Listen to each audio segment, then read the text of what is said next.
Chapitre 1. Comment les choses sont-elles arrivées aussi gâchées? Excellente question, hein? C'est parti. Dans le film Runaway Jury, basé sur le roman populaire de John Grisham, Jacob Wood dit au revoir à sa famille un matin et va travailler dans son cabinet d'avocat du centre-ville. Il demande conseil à sa secrétaire pour un bon cadeau d'anniversaire pour son fils. Il attend avec impatience une soirée amusante avec sa famille pour célébrer l'anniversaire de son plus jeune fils. Mais les plans de Jacob ne doivent pas se réaliser. Ce matin-là, un tireur fou fait irruption dans le cabinet d'avocat et l'abat. Jacob Wood, comme nous tous, s'était construit une vie dans l'espoir de trouver la joie, le bonheur, la sécurité, l'amour et le sens du monde à travers la famille et la vocation. Mais en un seul instant, tout s'est effondré. Sa vie a pris fin. Et en un instant, sa femme est devenue veuve, son fils orphelin de père et tous ses projets ont pris fin. Cela arrive tous les jours. Les gens essaient de construire une bonne vie, mais leurs plans sont détruits. Souvent par la mort, comme dans le cas de Jacob Wood, mais encore plus souvent par des événements inattendus qui jettent une clé dans nos engrenages soigneusement engrenés, mettant un terme à nos meilleurs plans. Cela est arrivé à chacun d'entre nous, n'est-ce pas? Cela vous est arrivé et cela se reproduira. Nous avons tous fait face à des peurs, des douleurs, des déceptions et des tragédies inattendues. Presque chacun d'entre nous est confronté à une forme de souffrance qui ne disparaît pas. Un souvenir d'enfance non guéri, une relation tendue ou brisée, un problème physique, un rêve brisé. Les sourires se transforment à un moment donné en froncement de sourcils et le rire cède la place aux pleurs. Le bonheur et la santé se transforment soudainement en douleur et en souffrance. Nous allons tous, à un moment ou un autre, vivre la perte de notre chair aussi. Alors que certains d'entre nous peuvent avoir plus de douleurs et de regrets que d'autres, aucun d'entre nous ne peut échapper aux blessures et aux cicatrices inévitables que la vie sur cette planète apportera à coup sûr. Même la Terre ressent plutôt la douleur atroce des ennuis et de la mort. Il gémit sous le stress d'un monde maudit par le péché. Les tornades et les ouragans font des ravages sur la vie et les biens. Les ruisseaux murmurant, inondent leurs rives pour devenir des forces destructrices. Et le scintillement amical d'un feu de camp se transforme en un enfer forestier déchaîné, dévorant les plantes, animaux et maisons. Les animaux doux qui parcouraient d'abord la terre en harmonie se ravagent maintenant brutalement pour survivre et protéger leur territoire. Des montagnes entrent en éruption, crachant des cendres volcaniques. Des tremblements de terre renversent des bâtiments. Le soleil dessèche les champs, apportant la sécheresse, ruine et plus de morts. Alors que nous luttons pour avoir une bonne vie au milieu de toute cette douleur, ce chagrin et cette destruction, quelque chose en nous dit. Tout ça, ça n'a aucun sens. Nous pouvons voir toute la beauté de la terre, éprouver des joies de l'amour et de la satisfaction de l'accomplissement, et sentir que quelque part, quelque chose ne va pas dans la façon dont les choses fonctionnent sur cette terre.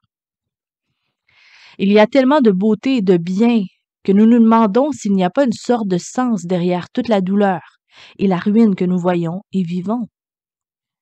Aux côtés des tornades, des ouragans et des incendies de forêt, nous voyons la majesté des montagnes, la gloire somptueuse des couchers de soleil, les vastes panoramas des prairies vivantes et la puissante merveille des mers agitées. Nous sommes témoins de l'équilibre complexe de la nature et éprouvons des joies de l'amitié, de la famille, de l'interaction sociale. Et nous nous disons, il y a tant de bien dans ce monde. Alors pourquoi doit-il être gâché par toute la douleur, la tragédie et la mort qui nous poursuit avec tant d'acharnement? L'idéal de la création. La douleur, la tragédie et la mort qui nous ravagent n'étaient pas présents dans la création originelle de Dieu. La beauté que nous voyons dans la nature, la joie que nous éprouvons dans les relations amoureuses, la satisfaction que nous ressentons dans le travail bien fait et le plaisir que nous éprouvons de tant de façons sont des indices qui suggèrent à quoi ressemblait le monde lorsque Dieu l'a créé pour la première fois. Les relations n'étaient pas contaminées par l'orgueil, la luxure, la cupidité ou la jalousie. La nature était tout à fait bénigne. Pas de tempête destructrice, pas de sécheresse, pas de feu de forêt. Le travail a été récompensé par accomplissement et satisfaction. Et la loi de Murphy n'existait pas pour contrecarrer nos efforts. La mort, la douleur et la maladie étaient inexistantes. La terre était dans un état de perfection absolue, où tout fonctionnait comme il se doit. Et la joie et l'amour parfait étaient à l'ordre du jour. Nous savons que pour beaucoup de gens, le paragraphe ci-dessous ressemble à un rêve sauvage et idéaliste, un fantasme de notre propre imagination qui est tout simplement trop beau pour être vrai. Mais nous pensons dans nos meilleurs moments, quand nous pouvons voir dans les vestiges de la bonté qui abonde encore dans notre monde, qu'un être bienveillant a dû mettre tout cela ensemble. Et un être assez puissant pour inventer le plaisir, l'amour, le bonheur et la joie aurait sûrement le pouvoir d'empêcher les maux qui infectent la création d'aujourd'hui. Comment expliquons-nous cela? Comment tout pourrait-il être parfait et sans douleur? Comment dans le monde que nous avons décrit ci-dessous puisse dégénérer dans le monde rempli de douleur et ravagé par la mort que nous connaissons maintenant? Pour répondre, examinons brièvement la nature du monde tel que Dieu l'a d'abord créé. Dans le récit de la création décrite dans le premier chapitre de la Genèse, Dieu a construit le monde, la nature et la vie sur cette planète en 6 étapes. En commençant par la première et en passant par la lumière, la terre, les poissons, les animaux terrestres.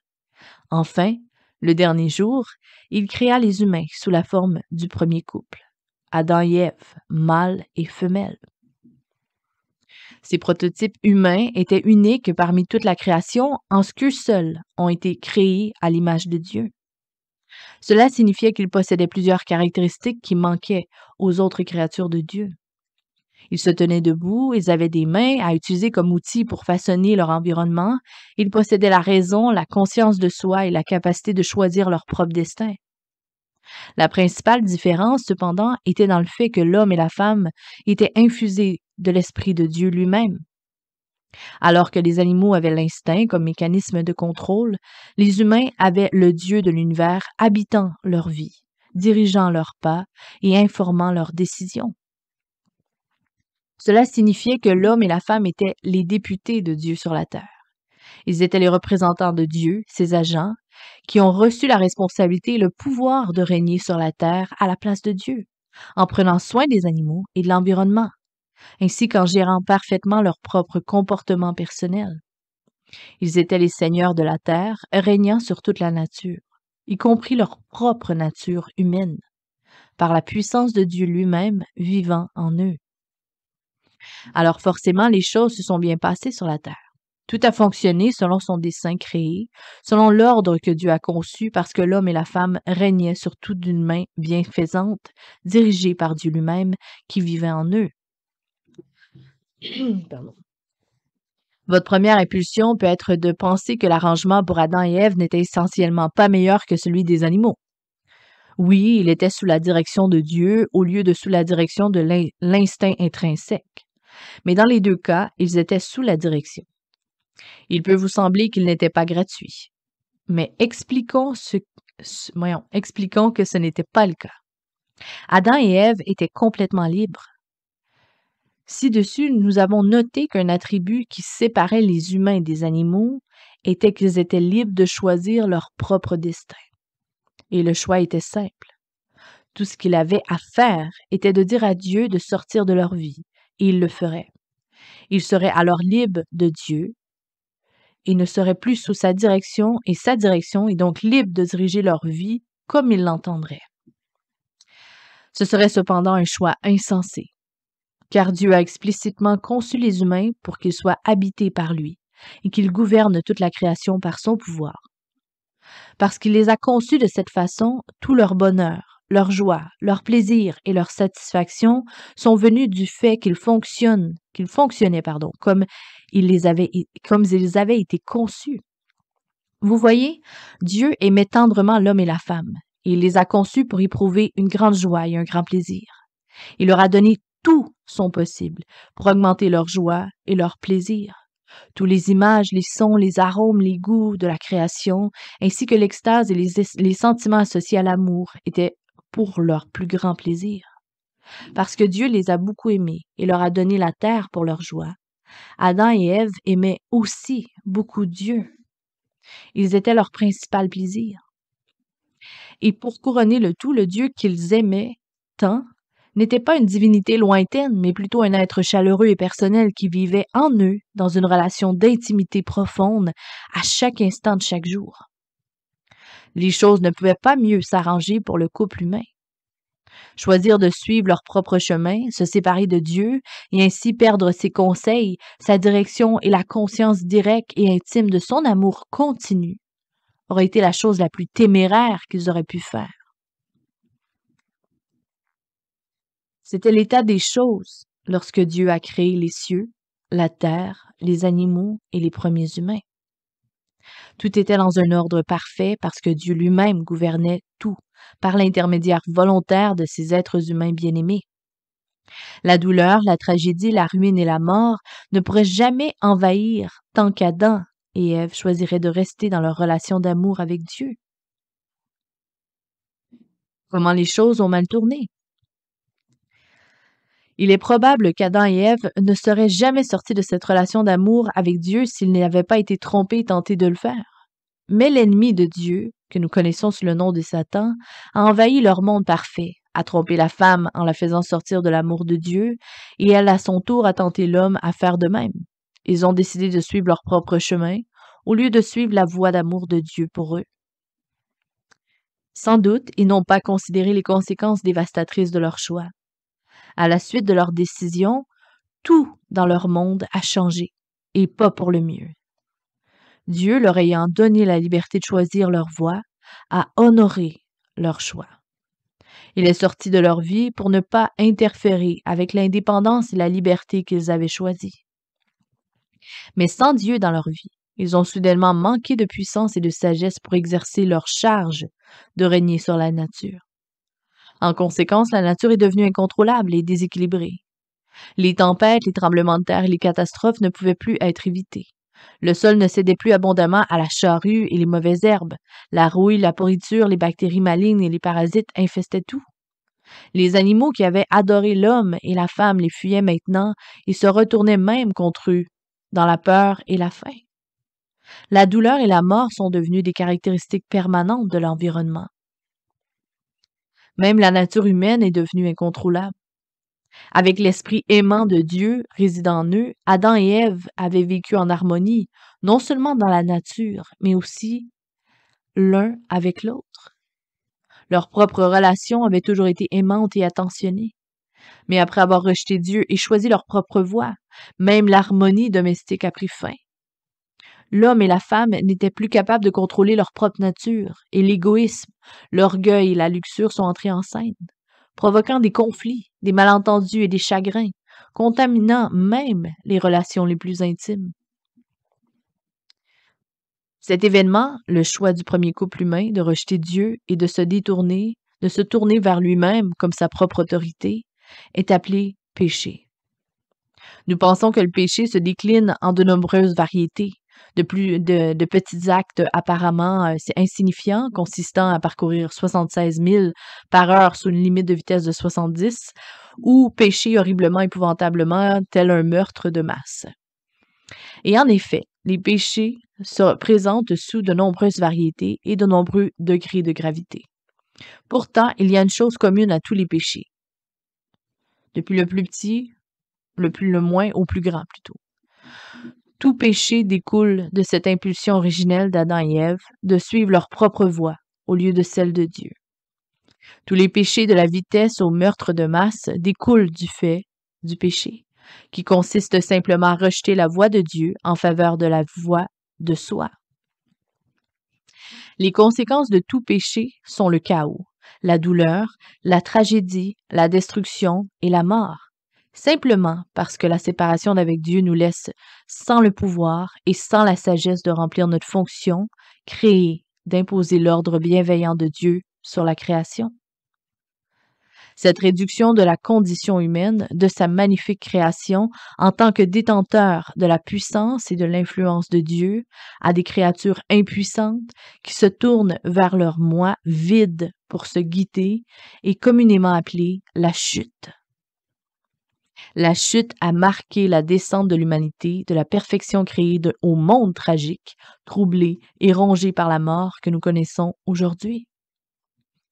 Si le but de Satan, en séduisant le couple humain, était d'apporter un chaos fatal à la création de Dieu, il semblait avoir réussi. Tout ce dont il avait besoin était d'amener ce couple primitif à s'éloigner de Dieu, et alors tous leurs descendants seraient nés dans leurs conditions déchues, aliénés de Dieu par le libre choix de leurs premiers parents, Adam et Ève. Puisque Dieu est la source de toute vie, s'éloigner de lui signifie la mort. Adam et Ève se sont condamnés non seulement eux-mêmes, mais aussi tous leurs descendants, par leur libre choix de rejeter Dieu et de se faire leur propre autorité.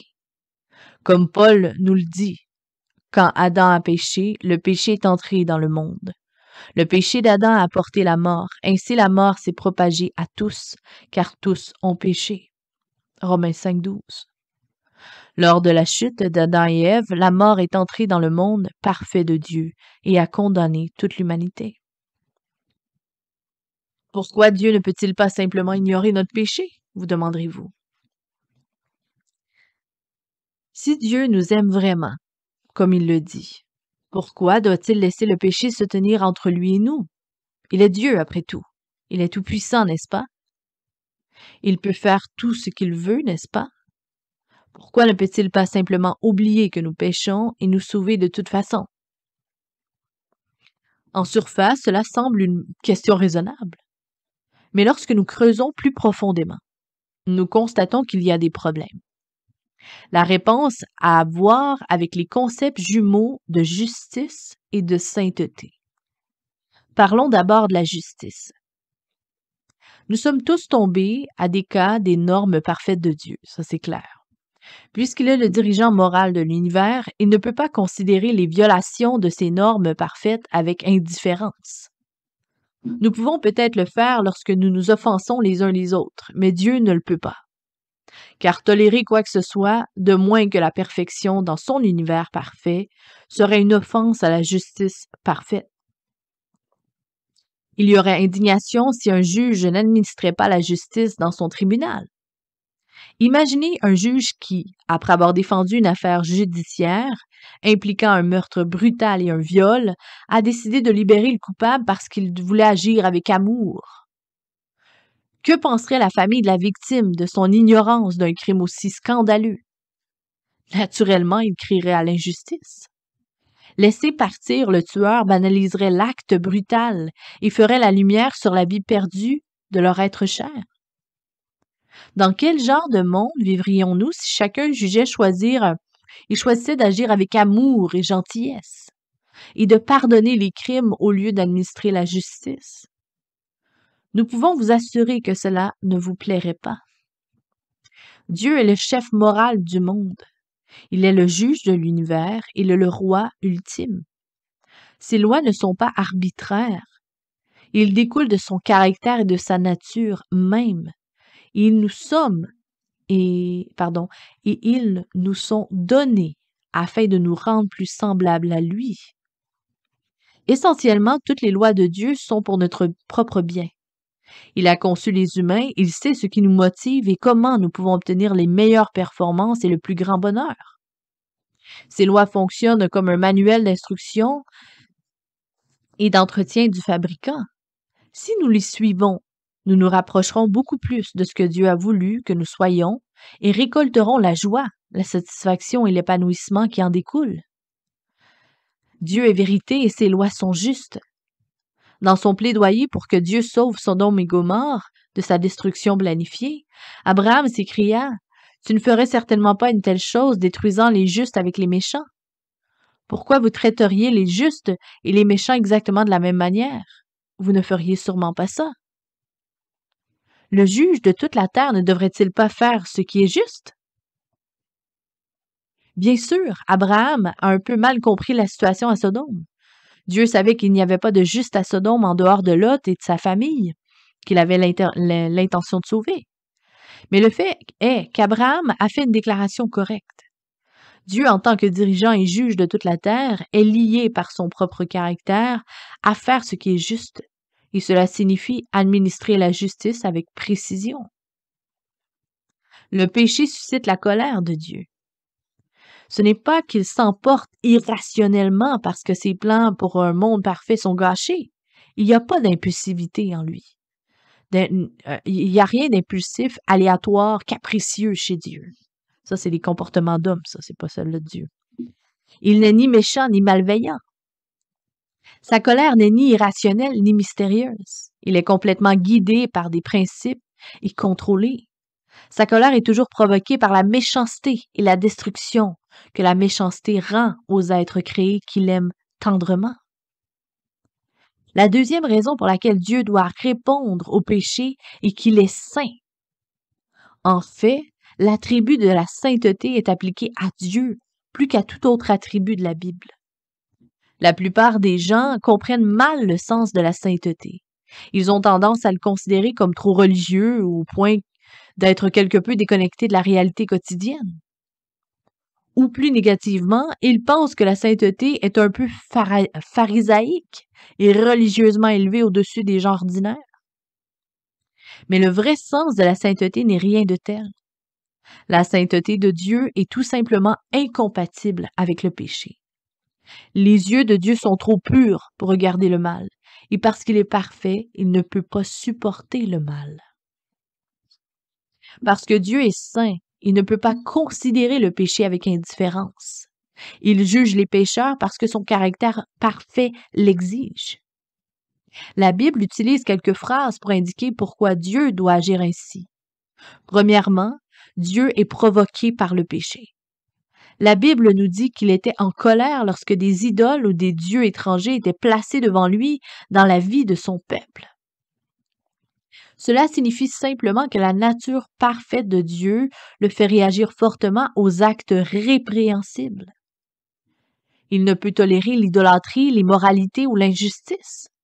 S'il le faisait, il ne pourrait pas être qualifié de bon. Il ne serait pas saint.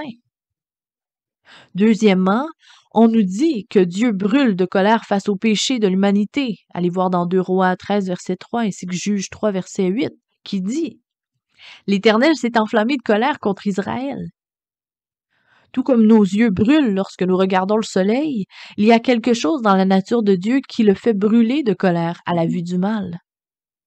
Parce que Dieu est saint, il ne peut tout simplement pas répondre au péché d'une autre manière. Parce que Dieu est saint et juste, il fera toujours ce qui est juste. Il ne peut pas ignorer nos méfaits, car il est obligé de faire ce qui est juste. Le théologien britannique Michael Green a observé que pour Dieu, le simple fait de pardonner sans aucun coût à personne sera un pur indifférentisme. Cela effacerait toute distinction entre le bien et le mal. Elle dirait que le droit n'a pas d'importance et que le mal est une question d'indifférence. Ainsi, comme vous pourrez le voir, le péché d'Adam et Ève et leur chute subséquente ont laissé toute l'humanité devant un sérieux dilemme. Ils avaient tourné le dos à Dieu et Dieu, dans sa sainteté et sa justice, devait rendre contre eux au jugement juste et saint. Ce jugement était la mort. Il n'y a pas de vie pour ceux qui s'éloignent de la source de vie. Et c'est ce que toute l'humanité a fait par le péché. Nous traiterons plus en détail de ce dilemme dans le chapitre suivant. À bientôt.